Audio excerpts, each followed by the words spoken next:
السلام علیکم ورحمۃ اللہ وبرکاتہ۔ اعوذ باللہ من الشیطان اللعین الرجیم، بسم اللہ الرحمن الرحیم۔ یا اللہ یا رحمان یا رحیم یا مقلب القلوب ثبت قلبی علی دینک۔ اپنے کلام کا آغاز اس ذات واجب کی حمد و ثنا سے کرتے ہیں، اللہ جس کے علاوہ کوئی خدا نہیں ہے، زندہ بھی ہے اور اس سے کل کائنات قائم ہے۔ اسے نہ نیند آتی ہے نہ اونگ، آسمانوں اور زمین میں جو کچھ بھی ہے اسی کا ہے۔ کون ہے جو اس کی بارگاہ میں اس کی اجازت کے بغیر سفارش کر سکے؟ وہ جو کچھ ان کے سامنے ہے اور جو پس پشت ہے سب کو جانتا ہے، اور یہ اس کے علم کے ایک حصے کا بھی احاطہ نہیں کر سکتے مگر وہ جس قدر چاہے۔ اس کی کرسی علم و اقتدار زمین و آسمان سے وسیع تر ہیں اور اسے ان کے تحفظ میں کوئی تکلیف بھی نہیں ہوتی۔ وہ عالی مرتبہ بھی ہے اور صاحب عظمت بھی۔ خداوند عالم کی حمد و ثنا کرنے کے بعد اپنے گفتگو کا آغاز کرتے ہیں۔ الحمدللہ ہم مولا کے خطبہ نمبر 1 کے دوسرے حصے تک پہنچ گئے تھے۔ مولا ارشاد فرماتے ہیں، اول الدین معرفتہ، یعنی دین کی ابتدا معرفت پروردگار سے ہے۔ دین کا معنی جیسا کہ بتایا تھا کہ اطاعت و شریعت کے ہیں۔ دین یعنی زندگی جینے و گزارنے کا ایک دستور العمل، ایک شیڈیول، یعنی کب سونا ہے، کب اٹھنا ہے، کب کھانا ہے، کتنا کھانا ہے، کیا کھانا ہے، لوگوں سے گفتگو و کلام کیسے کرنا ہے، یعنی زندگی کے ہر لمحے کو کیسے جینا ہے، اس کے احکام کے مجموعے کو دین کہتے ہیں۔ اور دین کی ابتدا اس کی معرفت سے ہے۔ یہ جو کائنات ہے وہ خود کہتی ہے کہ اس کو بنانے والا کوئی ہے۔ یہ جو باریکیاں ہیں، یہ جو پیچیدگیاں ہیں کہ اپنے آپ کو بڑا عالم سمجھنے والا انسان ان گتھیوں کو سلجھانے کی کوشش کر رہا ہے، تو جس نے انہیں بنایا ہے، یہ صفات رکھی ہیں، وہ بھی ہے۔ اس کے وجود کی ابتدائی شناخت ہو جائے تو دین شروع ہوتا ہے، ورنہ دین بے معنی ہے۔ دین یعنی آئین، دین یعنی قانون۔ کس کا قانون؟ کو ایسا ہو جس کا قانون مانا جائے۔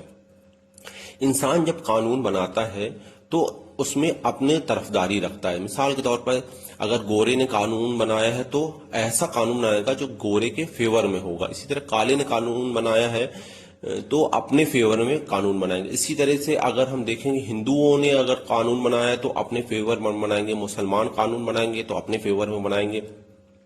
تو یہ انسان کے قانون کا ایک جتنے بھی انسان ہیں اگر وہ کوئی قانون بنائیں گے تو اس میں نقص پایا جاتا ہے، اس میں ایک کمی پائی جاتی ہے۔ اسی طرح کبھی بھی آپ کسی بھی ملک کا قانون کو اٹھا کے ہم دیکھیں تو وہ پرفیکٹ قانون نہیں ہو، کہیں نہ کہیں آپ کو جا کے اس میں دیکھیں گے تو کہیں لوپ ہولز نظر آئیں گے، کچھ اس میں کمیاں نظر آئیں گی۔ تو قانون ایسا ہو جس کو مانا جائے، تو وہ انسان ایسا قانون بنا ہی نہیں سکتا کہ جس کو 100% جس پہ عمل کیا جا سکے۔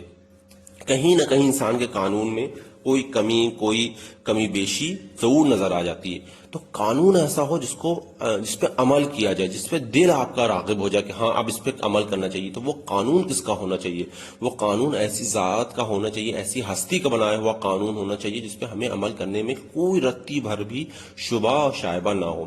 وہ قانون خداوند عالم کا قانون ہونا چاہیے۔ تو دین کس کا ہے؟ وہ خداوند عالم کا دین ہے، اور قانون کس کا ہے؟ خداوند عالم کا قانون ہے۔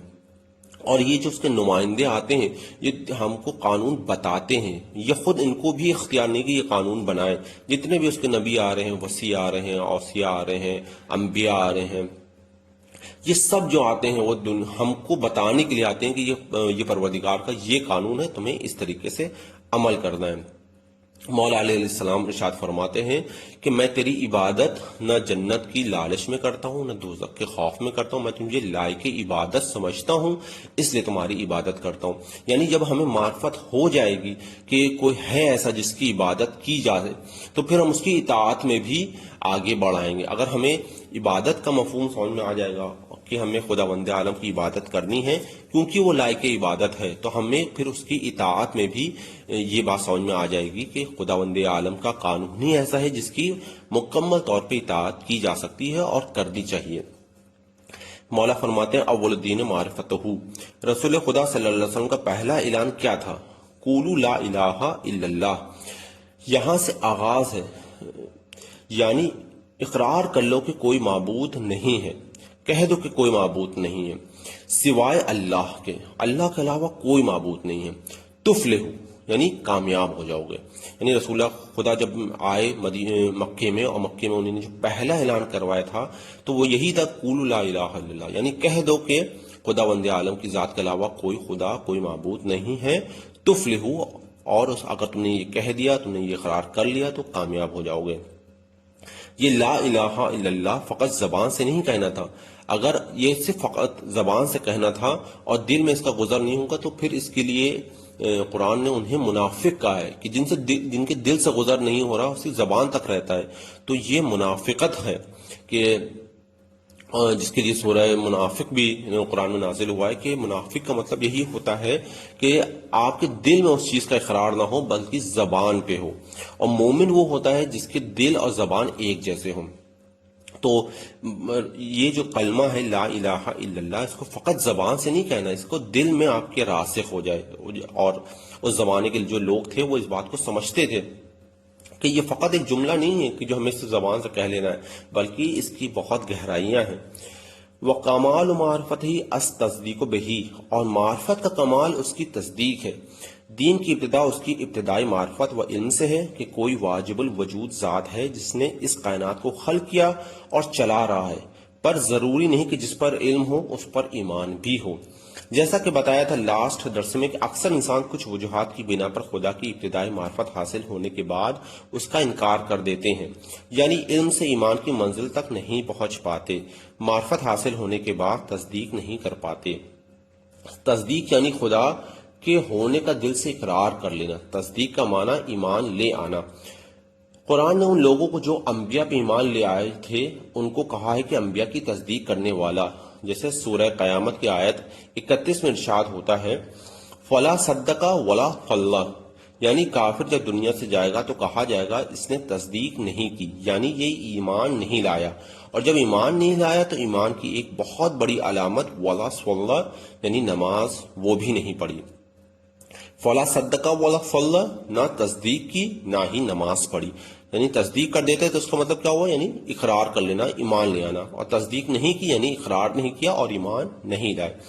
دین کی پہلی منزل اس کی معرفت ہے اور دوسری اس کی تصدیق کرنا. اور اس کے آگے مولا ارشاد فرماتے ہیں وَقَمَالُ تصدیق بِهِ تَوْحِيدُهُ، اور اس کی تصدیق کا نقطہ کمال یہ ہے کہ انسان اس کی توحید کا قائل ہو جائے. یعنی کمال تصدیق توحید ہے کہ توحید پر ایمان لے آئے. توحید یعنی واحد و احد قرار دینا، بے مثل اور بے مثال قرار دینا. اور یہ اعتماد اپنے اندر راسخ کر لینا کہ کوئی بھی اس کے علاوہ کسی بھی طرح، کسی بھی صفت میں، کسی بھی جہت میں اس کے برابر نہیں ہو سکتا. اور اس کا اجمال خداوند عالم نے سورہ اخلاص میں بیان فرمایا ہے، جسے سورہ توحید بھی کہتے ہیں. قل هو اللہ احد، اے رسول ان کفار کو اپنے اللہ کا تعارف کروائیں کہ وہ احد ہے. احد کا معنی یہ کہ ایسا واحد کہ جس کا کوئی دوسرا نہیں ہوتا ہے. دیکھیں ایک بات بہت اہم ہے کہ قرآن مجید کے واضح اعلان کے مطابق کفار مکہ اللہ کو مانتے تھے. سورہ زمر قرآن کا 39 سورہ ہے کہ جس کی آیت 38 میں خداوند عالم ارشاد فرماتا ہے بسم اللہ الرحمن الرحیم وَلَئِن سَأَلْتَهُم مَّنْ خَلَقَ السَّمَاوَاتِ وَالْأَرْضَ لَيَقُولُنَّ اللَّهُ، اور اگر آپ ان سے سوال کریں گے کہ زمین و آسمان کو کس نے پیدا کیا تو وہ کہیں گے اللہ نے. ایسا نہیں کہ یہ کفار اللہ کے نام کو نہیں جانتے تھے اور اسے مانتے نہیں تھے. اپنے تئیں کہتے تھے کہ ہم خدا کو مانتے ہیں، لیکن جس اللہ کا تعارف رسول خدا صلی اللہ علیہ وسلم نے کروایا، کہا لا الہ الا اللہ، کوئی معبود نہیں ہے، کوئی قابل عبادت بھی نہیں ہے اور کوئی قابل اطاعت بھی نہیں ہے ماں سوائے خدائے رحمان. یعنی اللہ نے اپنے نبی کو دو کاموں کے لیے بھیجا. پہلا کہ بندوں کو بتوں کی عبادت سے نجات دلا کر خدا کی عبادت کی طرف لایا جائے، اور دوسرا ہدف شیطان کی اطاعت سے نکال کر اللہ کی اطاعت کی طرف لایا جائے. یعنی عبادت کرو اللہ کی اور اطاعت کرو اللہ کی. یعنی اللہ نے جو اپنے نبی بھیجے وہ فقط دو کاموں کے لیے، کہ عبادت کی جائے گی تو وہ اللہ کی، اور اطاعت کی جائے گی تو وہ بھی اللہ کی. اور اس زمانے کے لوگ عبادت کرتے تھے بتوں کی اور اطاعت کرتے تھے شیطان کی. تو نہ بتوں کو پوجنا ہے اور نہ شیطان کی اطاعت کرنی ہے. اطاعت اور عبادت دونوں اللہ ہی کرنا ہے، اور اسی دو کاموں کے لیے تمام انبیاء کو دنیا پہ بھیجا گیا تھا. وہ جو بڑے سردار تھے مشرکین کے، انہیں پتا تھا کہ یہ جو جملہ کہنا ہے لا الہ الا اللہ، اس کا مطلب کیا ہے. اس کا مطلب ہے ہمارے سارے قوانین ختم، ہماری ساری روشیں، ہماری ساری رسمیں، ہمارے سارے افکار، ان پر یہ کراس لگا رہا ہے، خط بطلان کھینچ رہا ہے. لہٰذا وہ اکڑ گئے. جس کا احترام کرتے تھے، جس کو صادق و امین کہتے تھے، اسی کو نعوذ باللہ جھوٹا کہنے لگے. توجہ کریں، صرف یہ کہنا کہ میں خدا کو مانتا ہوں یہ کافی نہیں ہے جب تک کہ اس خدا کو نہ مانے جو خدا نے خود اپنے بارے میں بتایا ہے. ورنہ ہو سکتا ہے کہ کوئی کہے کہ میں خدا کو مانتا ہوں لیکن تصور خدا کا وہی ہو جو مشرکین کے ذہن میں تھا. حقیقی خدا کو ماننا ہے. کسی اور چیز کا نام خدا رکھ کے اسے خدا بنا لینا خدا کو ماننا نہیں ہے. انہیں قرآن مجید نے مشرک کا نام دیا ہے کہ کسی کو بھی خدا تصور کر لے اور اس کو خدا ماننے لگے. تو یہ خدا کو ماننا نہیں ہے. خدا کو ماننے کا مطلب وہ خدا جو حقیقی خدا ہے، جس کے بارے میں قرآن مجید نے ارشاد فرمایا قل هو اللہ احد، اس خدا کو ماننا ہے. نہ کہ یہ نہیں کہ ہم کسی بھی شے کو، سورج کو خدا کہیں اور ہم کہتے ہیں ہم خدا کو مانتے ہیں. یہ قابل قبول نہیں ہے. اس طرح یہ شناخت، یہ پہچان کتنی ضروری ہے، اس میں دقت کتنا ضروری ہے، اسے سنجیدہ ہونا کتنا ضروری ہے. اسی حوالے سے یہ عرض کرنا چاہوں گا کہ یہ تو اللہ کی بات تھی. اب ہم بات کرتے ہیں مولا کائنات علیہ السلام کی. مولا کائنات کے بارے میں یہ کہنا کہ میں علی کو مانتا ہوں، یہ تب تک صحیح نہیں ہوگا، قیامت کے دن قابل قبول نہیں ہو سکتا کہ جب تک ہم حقیقی علی کو نہ مانیں. ورنہ ہمیں معاشرے میں کئی قسم کے علی مل جائیں گے جن کا لوگ تعارف کرواتے ہیں. تو جس طرح یہ کہنا کہ میں اللہ کو مانتا ہوں اس وقت تک کافی نہیں ہے جب تک کہ اللہ کی ذات کی صحیح معرفت نہ ہو. جو اللہ ہے اس کو اللہ مان کے قبول کریں. جب اس حقیقی خدا کو مانیں گے تب جا کے اس کو قانون کو مانیں گے. اسی طرح جب تک مولا کی صحیح معرفت نہیں ہوگی تو پھر مولا کے معاملے میں بھی ہمارا رویہ مبہم ہی رہے گا. اگر ہم کسی اور وجود کو، کنی اور صفات کے حامل کو اگر مولا مانیں گے تو ہم اصل مولا سے دور ہی رہیں گے.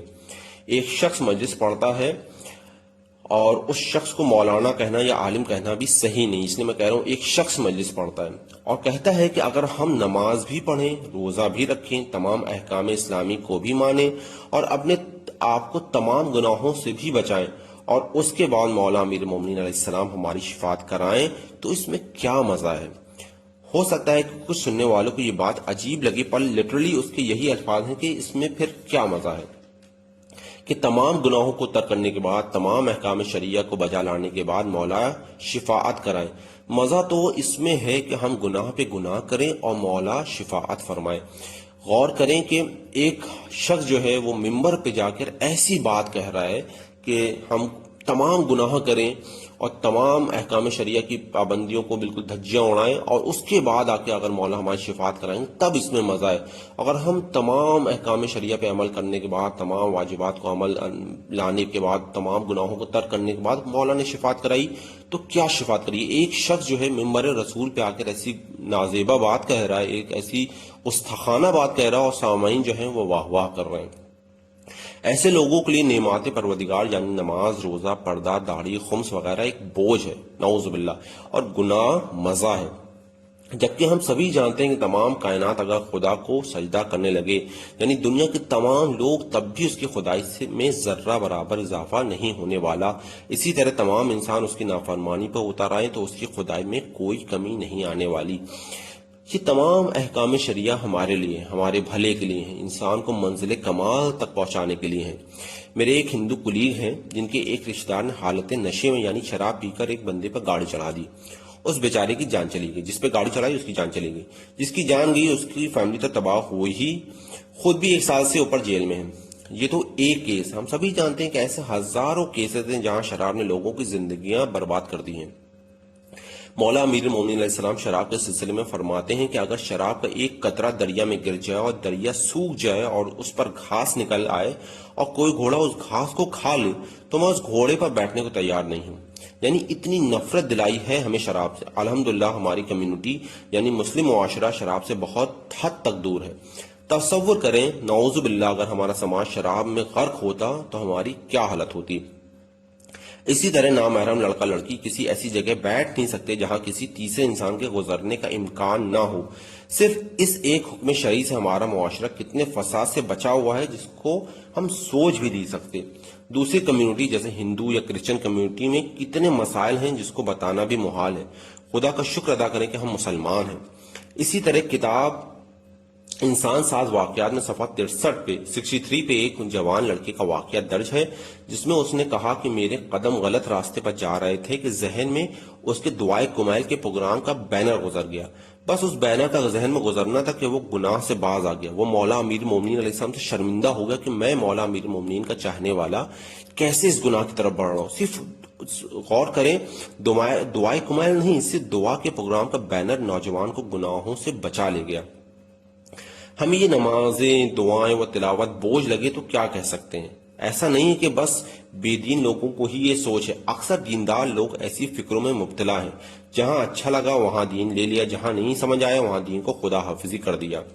اس کی مثال ہم شادیوں کے پروگرام میں اچھے سے دیکھ سکتے ہیں۔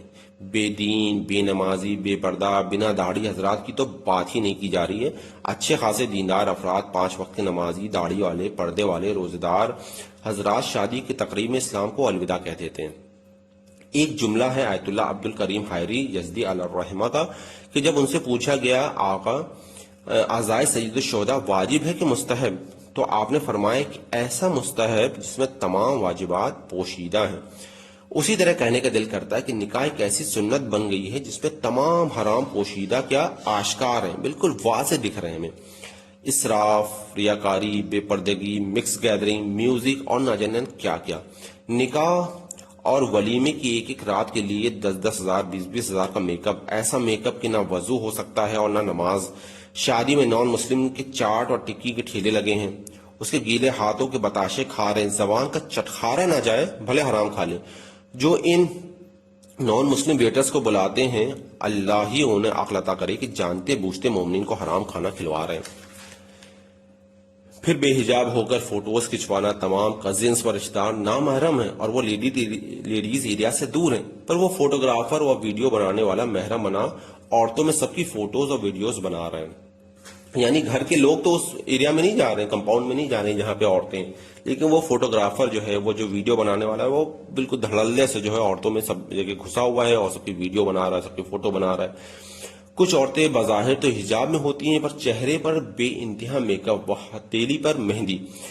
آغا سیستانی و آغا خامنائی و تمام مراجع کا فتویٰ ہے کہ اگر چہرے و ہاتھوں پر زینت ہے یا کہیں میک اپ ہے تو اس کو بھی چھپانا واجب ہے۔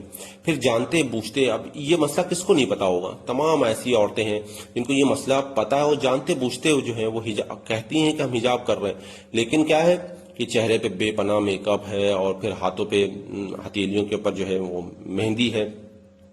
تو جانتے بوجھتے جو ہے ہم بالکل ایک غلط کام کی طرف راغب ہیں۔ پھر کھانے کی میز پر تمام مس گیدرنگ، نکاح سے پہلے مانجھا، بری، اللہ جانے کیا کیا۔ کوئی بتائیے یہ سب رسمیں کہاں سے آئیں؟ اب ان پروگرام میں دھڑلے سے میوزک چل رہا ہے۔ کوئی بندہ خدا اگر تھوڑی ہمت کر کے ٹوکتا ہے تو کہتے ہیں ارے مولانا صاحب شادی ہے، تھوڑا تو انجوائمنٹ بنتا ہے۔ پاکستان کی ایک شادی میں ایک ایرانی شہید کی بیوہ گئی تو بے ساختہ رو دی کہ یہ وہ اسلام ہے جس کے لیے میرے شوہر نے قربانی دی۔ اور ایسا ہوتا ہے، ایسا بہت ہوتا ہے، جو جنہیں دین کے لیے قربانی دی ہے، جب وہ دیکھتے ہیں کہ دین کا یہ حال ہو رہا تو ان کے خون کے آنسو روتے ہیں وہ کہ ہمارے گھر والوں نے دین کے لیے قربانی دی اور یہ دین کے نام پہ یہ سب ہو رہا ہے۔ تو ایسی شادی کی تقریبیں جہاں بے پناہ گناہ ہے، کیا وہاں فرشتوں کو گزر ہوگا؟ نہیں نہ۔ اس کا نتیجہ یہ ہوتا ہے کہ لاحساب گھریلو مسائل، اختلافات اور کہیں کہیں بات استغفر اللہ طلاق تک چلی جاتی ہے۔ ذرا غور کریں کہ ہم خدا کی بنائی دنیا میں اس کی مخالفت، اس کی نافرمانی کر کے خوشحال زندگی جی سکتے ہیں؟ بالکل نہیں۔ میں ایسا نہیں کہہ رہا کہ سبھی ایسے ہی ہیں۔ ابھی ایک خواہر کا رشتہ طے ہو رہا تھا تو انہوں نے مہر میں اپنے ہونے والے شوہر سے ایک طویل سورہ یاد کرنے کو کہا ہے، ساتھ ہی یہ شرط بھی لگائی ہے کہ شادی میں لیڈیز ایریا میں ایک بھی مرد نہیں آئے گا، حتیٰ کہ ممیز بچہ بھی نہیں آئے گا۔ آپ سوچ رہا ہوں کہ میں ایران کی بات کر رہا ہوں، پر نہیں، میں شہر ادب لکھنؤ کی بات کر رہا ہوں۔ پھر شادی کے بعد البم بننے کا سلسلہ چلتا ہے۔ 2 البمز بنیں گی، ایک دولہا کی فیملی کی طرف سے اور ایک دلہن کی فیملی کی طرف سے۔ اب ایک بے حجاب خاتون یا میک اپ کیے ہوئے حجابی خاتون یا داڑھی چھلے ہوئے رشتہ دار سب البم میں قید ہو گئے ہیں۔ جتنی مرتبہ کو انہیں دیکھا کہ یہ لوگ گنہگار ہوتے رہیں گے. اور ہوتا کیا ہے کہ ہم کسی کے گھر میں جاتے ہیں، کسی کا بھی شادی ہوئی ہے تو وہ خود باقاعدہ لا کے ہمارے سامنے وہ البم رکھتے ہیں کہ دیکھیے. اب ہم نہ چاہتے بھی ہمیں دیکھنا پڑتا ہے کہ، اور وہاں پہ جیسے کوئی لڑکا دیکھ رہا ہے اس کے سامنے کتنی ایسی بے حجاب عورتیں ہوں گی، کوئی مرد دیکھ رہا ہے اس کے سامنے کتنی بے حجاب عورتیں ہوں گی. اسی طریقے سے جو داڑھی نہیں رکھے وہ حضرات بھی ہیں، اور اللہ جانے. تو یہ البم بنانا ہی کتنی غلط بات ہے، اور نہ کہ اس کو دکھانا شوق سے. اگر ہم چاہیں تو کچھ فوٹو کھنچوا لیں اور کھنچوا کے اپنے لیپ ٹاپ پہ سیو کر لیں، موبائل میں سیو کر لیں، موبائل میں دکھا دیں. کیوں اتنا پیسوں کا اسراف کر رہے ہیں، کیوں اتنا پیسوں کو ضائع کر رہے ہیں. اور ایک البم جو آج کل بن رہی ہے وہ قریب 30 سے 35 ہزار کی ہے تقریباً. اتنے پیسوں میں ہم سبھی واٹر کولر مشین لگوا سکتے ہیں جہاں راہگیر آ کر پانی پی سکتے ہیں.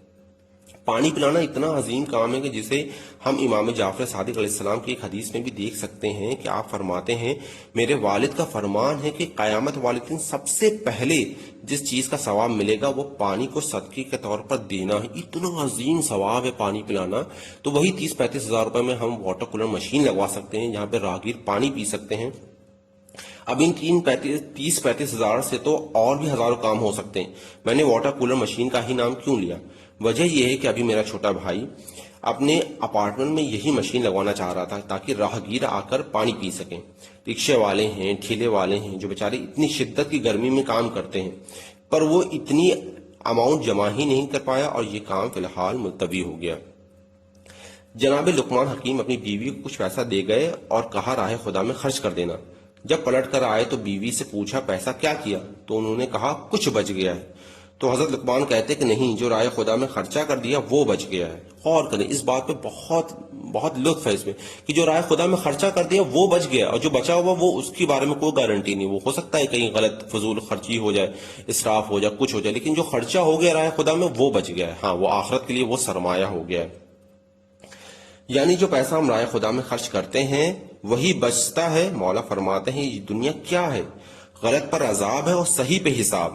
یعنی اسراف کیا تو عذاب ہوگا، اور صحیح پیسہ بھی خرچہ کیا تب بھی بہرحال حساب تو دینا ہی پڑے گا.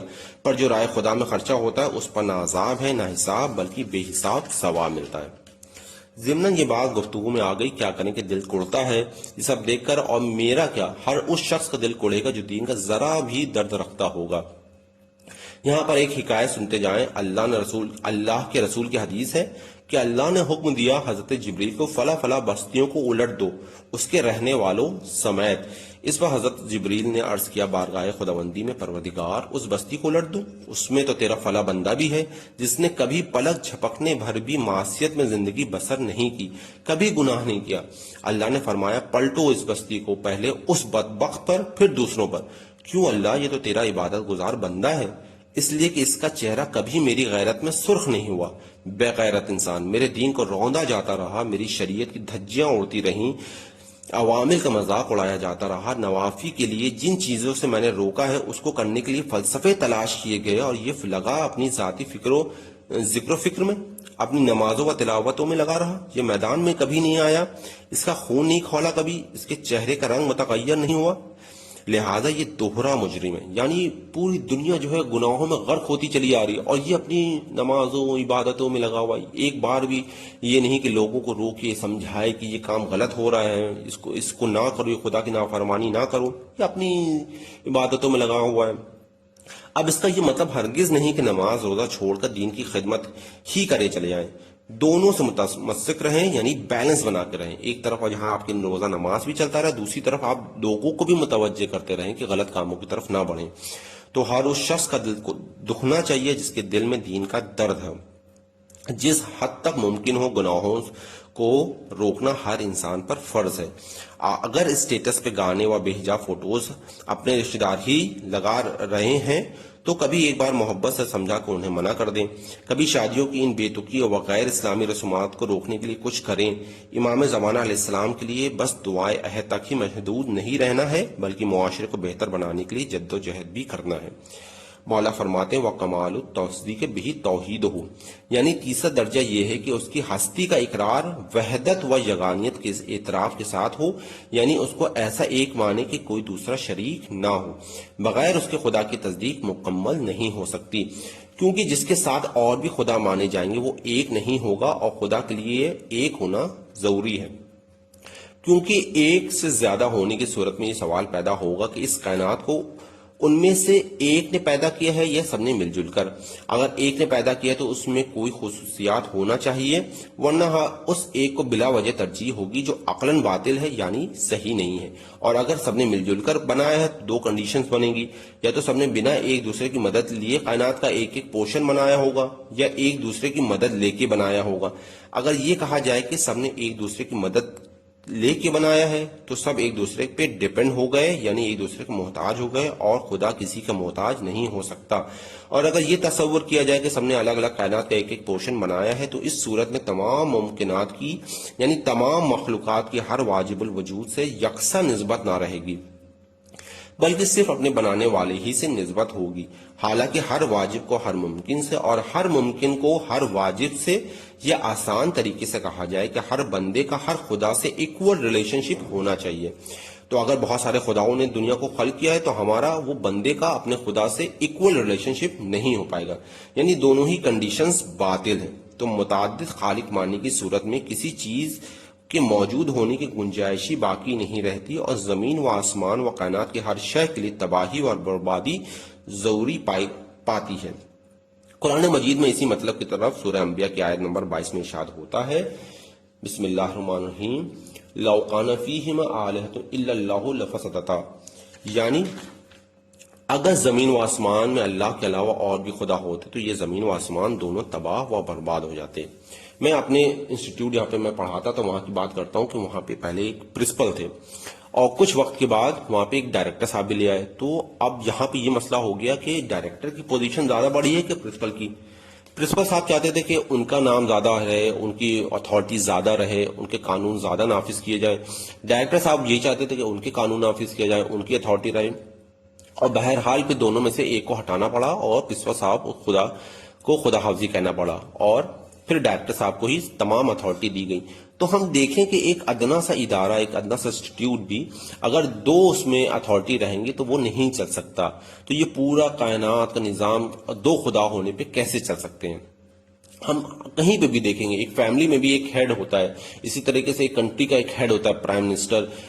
یہاں پہ بھی ہم جائیں گے ڈیسیزن میکر ایک ہوتا ہے. اگر دو ڈیسیزن میکر ہوئے تو وہاں پہ اختلاف ہوگا، اور لا محالہ جتنے بھی آپ دیکھیں مراکز ہیں، جتنے بھی ایسے ادارے ہیں جو نہیں چل پاتے ہیں، جو آخرکار بند ہو جاتے ہیں، اس کی وجہ یہی ہے کہ وہاں پہ ڈیسیزن میکر جو ہیں ایک سے زیادہ ہو گئے اور سب چاہتے ہیں کہ میری مرضی چلے. تو وہ ادارے کامیاب نہیں ہو پاتے. وہی ادارے کامیاب ہوتے ہیں جہاں پہ ایک ڈیسیزن میکر ہو. تو اسی طریقے سے یہ کائنات جو ہے اس کا بھی ایک ہی بنانے والا خدا ہے. دو خدا ہوتے تو یہ دنیا نہیں چل پاتی. یہاں پہ کسی کے ذہن میں یہ بات آ سکتی ہے کہ تو بہت سیدھی سی، بہت ہی سادہ سی بات ہے کہ ایک ہی خدا ہوگا، دو خدا نہیں ہو سکتے. لیکن انشاءاللہ کہ جیسا کہ آگے کے درس میں آپ کو بتاؤں گا، بہت سے ایسے مسلم فرقے ہیں جو دو خدا کے قائل ہو گئے ہیں. تو یہ بہت ہی سادہ سی بات ہمیں اس لیے لگ رہی ہے کیونکہ ہمیں الحمدللہ بچپنے سے ہمارے والدین نے صحیح تربیت کی ہے، ہمیں اہل بیت کی تعلیمات دی گئی ہیں اور اہل بیت سے ہم نے دین لیا ہے. اس وجہ سے ہمیں یہ باتیں بہت سادہ سے لگتی ہیں. لیکن اگر ہم دوسرے مذاہب میں جائیں گے تو دیکھیں گے خدا کے ایک عجیب تصور لے کے بیٹھے ہوئے ہیں. انشاءاللہ کہ جیسے آگے کے درس ہوں گے تو وہ سارے باتیں، وہ سارے مطالب بھی آپ کی خدمت میں پیش کرنے کی کوشش کریں گے اور دیکھیں گے کہ کس حد تک ان میں انحراف ہو گیا ہے. تو آج کی گفتگو تین مراحل، تین اسٹیجز تک پہنچ گئی تھی. پہلی یہ کہ دین کی ابتدا اس کی معرفت سے ہے، یعنی خداوند عالم کی معرفت ہوگی تب دین کی ابتدا ہوگی. دین یعنی قانون، دین یعنی آئین. دوسری یہ کہ معرفت کا کمال اس کی تصدیق کرنا ہے. اب یہ نہیں کہ بس آپ نے خدا کو مان لیا کہ ہاں کوئی خدا ہے جس نے دنیا کو بنا لیا، نہیں. اب اس کے بعد دوسری منزل یہ ہوگی کہ ہم اس خدا کو اس کی تصدیق کریں، اس کو ہم کہیں کہ ہاں کہ کوئی ہے خدا جس نے اس کائنات کو بنایا. یہ دوسری منزل ہے. اور تیسری منزل جہاں پہ آج ہماری گفتگو تمام ہو رہی وہ یہ کہ کمال تصدیق توحید ہے. یعنی اگر آپ نے تصدیق کر لیا کہ ہاں خدا ہے تو پھر خدا کو ایک مانے، دو خدا نہ مانے، 5 خدا نہ مانے، 10 خدا نہ مانے. جیسے کہ عرب والے کہہ رہے تھے کہ ہم اتنے خدا مانتے ہیں تمہارا بھی ایک خدا مان لیں گے. تو یہ نہیں بات ہے. آپ اتنے خدا مانتے، سارے خداؤں کو آپ کو رد کرنا پڑے گا اور صرف ایک خدا کی پیروی کرنی پڑے گی، ایک خدا کو ماننا پڑے گا. تو تیسرا کمال، تیسری منزل جو ہے وہ تصدیق کرنا ہے کہ خدا، توحید کی تصدیق کرنا ہے، یعنی خداوند عالم کی ذات واحد ہے اور احد ہے. پروردگار سے دعا کرتے ہیں پروردگار ہمیں مولا امیر المومنین کے کلام کو بہتر طریقے سے سمجھنے کی توفیق عطا فرمائے، ہماری اس قلیل عبادت کو قبول فرمائے، ہم میں سے جو بیمار ہیں پروردگار ان کو شفائے کاملہ عطا فرمائے، پروردگار ہم سب کو جلد سے جلد جو ہے کربلا کی زیارت اور اربعین کی زیارت نصیب عطا فرما، پروردگار کے شادیوں کے مسئلے ہیں پروردگار ان کی شادیوں کے مسئلوں کو حل کر دے، جن کے قرضے ہیں قرضوں کے مسئلے ہیں پروردگار ان کے قرضوں کے مسئلوں کو حل کر دے، پروردگار حضرت حجت امام زمان علیہ السلام کا ظہور فرما، ہمیں ان کے انصار میں شمار فرما۔ والسلام ورحمۃ اللہ وبرکاتہ۔